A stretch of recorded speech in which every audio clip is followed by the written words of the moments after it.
Oswaldo Eustáquio, começando o Paulo Figueiredo do Show de hoje, com a notícia que eu considero absolutamente excelente. Não é segredo para vocês que eu tenho enormes diferenças na forma de fazer jornalismo com Oswaldo Eustáquio. Eu não gosto de diversas atitudes dele, não gosto da forma como o trabalho dele é feito. Acho que ele abriu diversas vulnerabilidades para a gente que são completamente absurdas, mas não obstante eu nunca deixei de defender os seus direitos fundamentais. Não importa se eu concordo com a forma, se eu acho ele um bom jornalista ou um mau jornalista, se eu acho que ele é ético ou não é ético, certas pessoas têm direitos fundamentais. E o Oswaldo Eustáquio, sem dúvida nenhuma, foi um dos grandes perseguidos e um dos primeiros perseguidos desse regime. E talvez tenha sido o primeiro jornalista efetivamente perseguido pelo regime Moraes-Lula. Vocês devem lembrar, né, que eu sempre disse, bom, eles começam com Oswaldo Eustáquio, tudo bem, as pessoas dizem, realmente, ele faz fake news, ele é mentiroso, ele não sei o que, blá, blá, blá, blá. Aí daqui a pouco eles vão pro Alan dos Santos. Daqui a pouco do Alan dos Santos, eles vão pro Paulo Figueiredo, e pro Rodrigo Constantino, e pro Guilherme Fiuza, e pro Monark.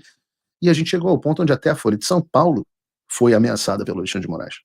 A liberdade de expressão, se ela não servir para ele, pro Oswaldo Eustáquio, ela não vai servir para ninguém. E é por isso a minha posição. E por isso eu fiquei muito feliz com essa notícia que o Brunão vai colocar aqui pra gente na tela. O Ministério Público da Espanha nega a extradição de Oswaldo Eustáquio e, melhor de tudo, desqualifica a denúncia do Brasil. Mas por que vocês estão usando, nada contra a Revista Oeste, por que estão usando a Revista Oeste e não a reportagem do Paulo Figueiredo do Show? Seja como for, vou ler aqui, João, Gabriel e Bruno, prestigiem a Sueli, tem que botar o Paulo Figueiredo do Show. Mas eu vou ler aqui na íntegra a reportagem da Revista Oeste, também sempre prestigiando eles, também merece, e em seguida eu comento. Eu vou ler aqui. A Justiça da Espanha recusou o pedido de extradição do jornalista Oswaldo Eustáquio, solicitado pelo Supremo Tribunal Federal. A procuradora Teresa Sandoval argumentou que os atos atribuídos ao comunicador não configuram crime no país, mas fazem parte do exercício da liberdade de expressão. A decisão representa um revés para o judiciário brasileiro e levanta questionamentos sobre a condução de investigações contra opositores políticos no Brasil. Isso é texto de ChatGPT, essa coisa de levanta questionamentos sobre a condução, isso é o jeito do ChatGPT escrever Revista Oeste. Pedido de extradição e argumentos da Espanha no caso Oswaldo Eustáquio. O pedido formal de extradição foi enviado pela Embaixada do Brasil em Madrid em outubro de 2024, embasado em investigações conduzidas pelo STF. De acordo com os autos, Oswaldo Eustáquio teria participado de uma suposta organização criminosa que teria feito ameaças a policiais federais e tentado, abre aspas, a abolição violenta do Estado Democrático. E, abre aspas, de novo, um golpe de Estado. O jornalista teve a prisão determinada pelo STF em agosto de 2024 e, posteriormente, se refugiou na Espanha. O governo espanhol analisou a documentação e negou a extradição e apontou a falta de, abre aspas, dupla incriminação, que é o princípio jurídico que exige que um ato seja considerado crime nos dois países para que o pedido seja aceito. Na Espanha, os fatos descritos não são passíveis de punição em nenhum país do mundo civilizado, meu Deus do céu.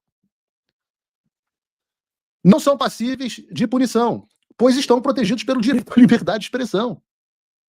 A negativa foi protocolada no último dia 7 de março, mas conforme informou a Oeste, Oswaldo Eustáquio tomou conhecimento da decisão apenas na manhã desta terça-feira, dia 11, quando foi adicionado no sistema judicial do país.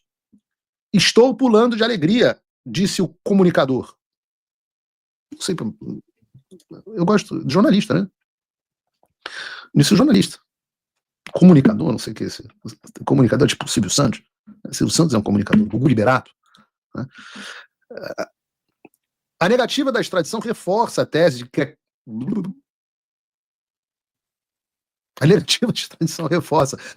de que a criminalização da opinião tem avançado no Brasil. Para as autoridades espanholas, ações de Eustáquio, entre elas críticas ao STF e a publicação de dados sobre a autoridade, estão dentro dos limites da manifestação pública e não configuram conspiração para um golpe de Estado. Disse o governo da Espanha. Entendam, a Espanha é governada pela esquerda. Nos últimos anos, opositores do governo Lula, críticos das instituições, passaram a ser alvo do judiciário. O próprio Eustáquio já havia sido preso em 2020, durante o governo Jair Bolsonaro, por suposta participação em atos antidemocráticos. No entanto, nunca foi formalmente condenado. A recusa da Espanha representa um constrangimento para o STF, que vem sendo criticado pelo tratamento dado a jornalistas políticos de direita. A extradição de Eustáquio fazia parte da narrativa do combate ao extremismo bolsonarista, promovida por ministro da Corte e setores alinhados à esquerda. E o que acontece agora com Oswaldo Eustáquio? Esse texto totalmente escrito por ChatGPT. Com a recusa da extradição, Oswaldo Eustáquio poderá permanecer na Espanha sem risco de ser deportado para o Brasil. Não. do ChatGPT. Deportado não, extraditado. Deportado é um procedimento, eu não sei se foi o jornalista ou o ChatGPT, mas deportado é um procedimento imigratório, que tem a ver com visto. Extraditado é que é um procedimento de tratados internacionais de transferência de prisioneiros. Só para correção aqui. A decisão do governo espanhol pode servir como precedente para outros brasileiros que alegam perseguição política e buscam refúgio no exterior.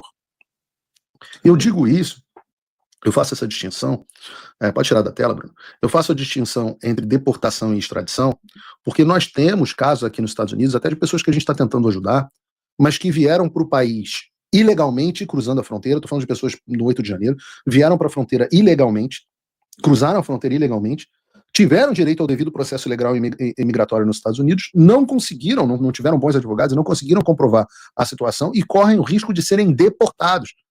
E isso não vai significar, não significaria, caso acontecesse, espero que não aconteça, isso não significaria que o governo americano não está reconhecendo a legitimidade dos abusos, etc, etc. Significa que o procedimento imigratório não foi cumprido. É totalmente diferente do caso da extradição. O que está acontecendo com Oswaldo Eustáquio agora é que o governo espanhol negou a extradição.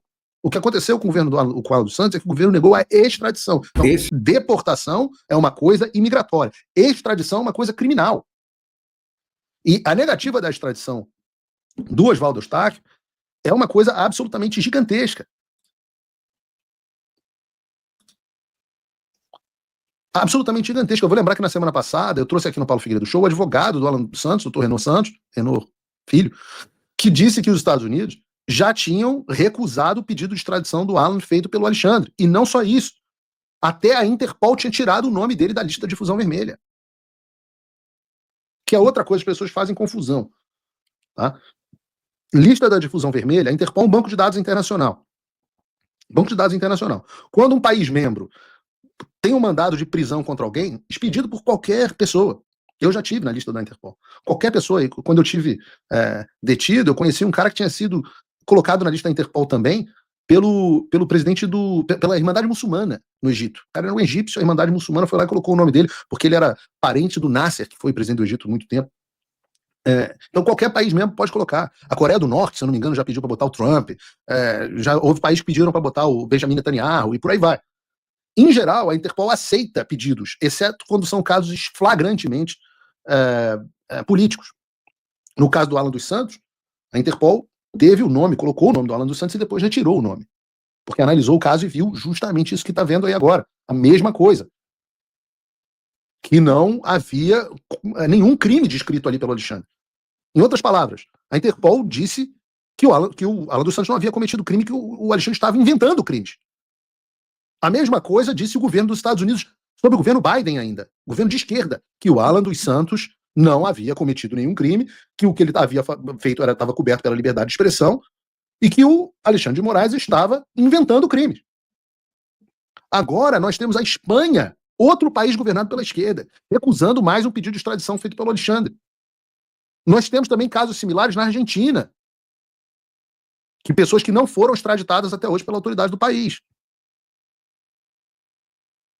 Veja, some a isso. Há algumas semanas nós tivemos a decisão liminar no caso do Trump Media e do Rumble contra o Alexandre, em que a juíza federal americana, Mary Scriven, disse com todas as letras que o Alexandre está violando tratados internacionais e acordos de cooperação entre o Brasil e os Estados Unidos. Eu vou citar aqui ipsilíteres o que ela disse para não cometer nenhuma injustiça. O tribunal conclui que os pronunciamentos e diretivas supostamente emitidos pelo réu Moraes não foram devidamente entregues aos autores em conformidade com a Convenção de Haia, da qual os Estados Unidos e o Brasil são signatários, nem foram notificados de acordo com o Tratado de Assistência Jurídica Mútua, o EMILAT, entre os Estados Unidos e o Brasil.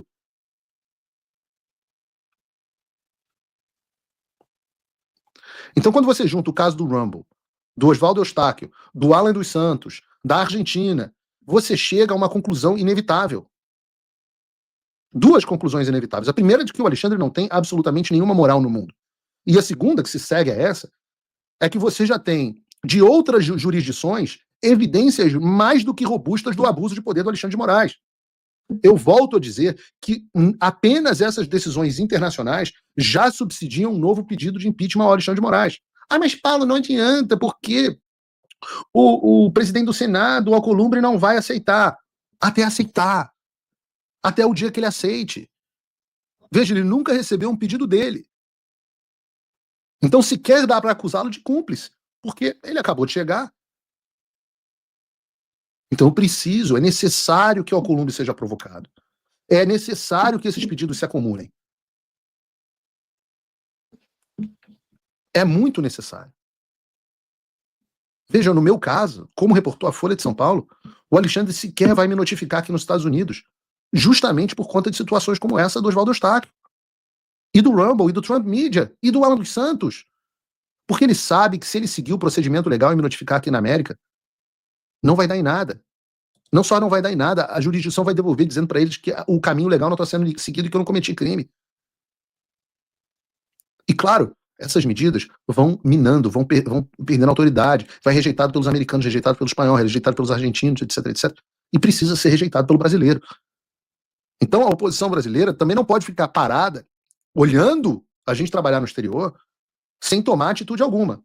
Ah, mas Paulo não vai adiantar. Puxa, tem 30 pedidos. Eu falei, foi assim mesmo. Foi assim com a Dilma também. A gente vai minando, a gente vai criando as condições. Eu duvido que se fosse o PT, não tinha um pedido de impeachment. E vocês têm que aprender a fazer oposição com coisas que realmente não vão funcionar. Pois bem, vamos para a segunda pauta.